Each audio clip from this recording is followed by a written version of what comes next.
Event 2, the ridge, probably my favourite piece of equipment. It's just so challenging, it's so much fun, and it's great watching people fail.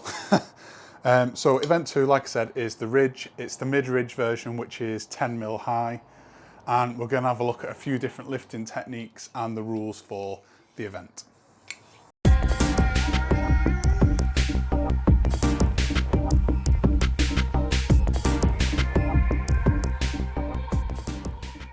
Alright, so here we have the mid-ridge in all its glory. This is a really battle-worn one we've used at a couple of competitions last year. Like I said, this is a really challenging piece of equipment. It's going to test out all your finger strength and it's really tough. So I'll just quickly take you through the rules while it's so close up here. You can only touch the top half of the ridge. You can't touch the sides or the underside. It's only really this main plate that you're going to be trying to focus your fingers on. So there's quite a few different techniques you can use to lift this, and everyone's fingers are different. That's what you've got to remember. What works for someone else might not necessarily work for you. I'll show you my techniques first, which is I'll put my fingers over the top, I'll lock them in as tight as I can, and then I actually put my thumb flat on the ridge like this, and I'll try and squash my fingers down like that almost. That's my favourite way to lift. I know some people will just literally grab it like that, like a pinch, and then you also get people that lift it like this. So they'll try and get the thumb flat and then the index finger flat as well. It's really, again, what just works for you. These are the main techniques which I've seen people use, and just try them out and see what works best. Another massive thing that we see people doing is caking the ridge in chalk. What you've got on here at the moment is the perfect amount.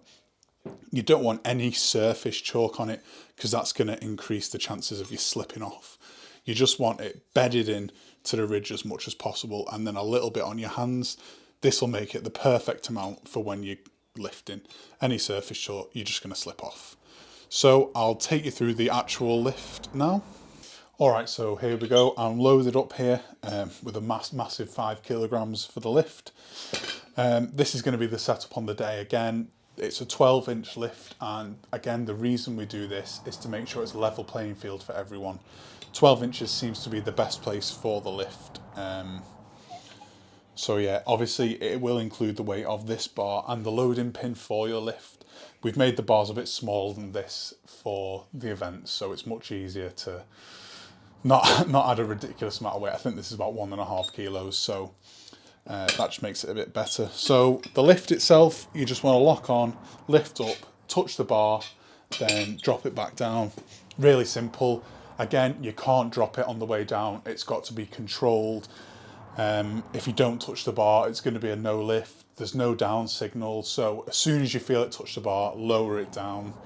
I know at the Gritmas Games last year, quite a few people got to the top and then it just slipped out the hands, which is a no lift. It's really painful, but you just got to keep hold of it and lower it down in the controlled manner. Again, you can't touch any part of your legs during the lift, so you can't have your arm resting on your leg. You know, just really simple things like that. I will put the more in-depth rules in the comment section down below. But yeah, I think that's it really. Just try out the different finger techniques and see how you go. Alright guys, so that's the ridge. Again, just have a play with it, see what different technique works best for you, and see how much weight you can get. I'm hoping someone's going to crack the 20 kg mark, which would be amazing.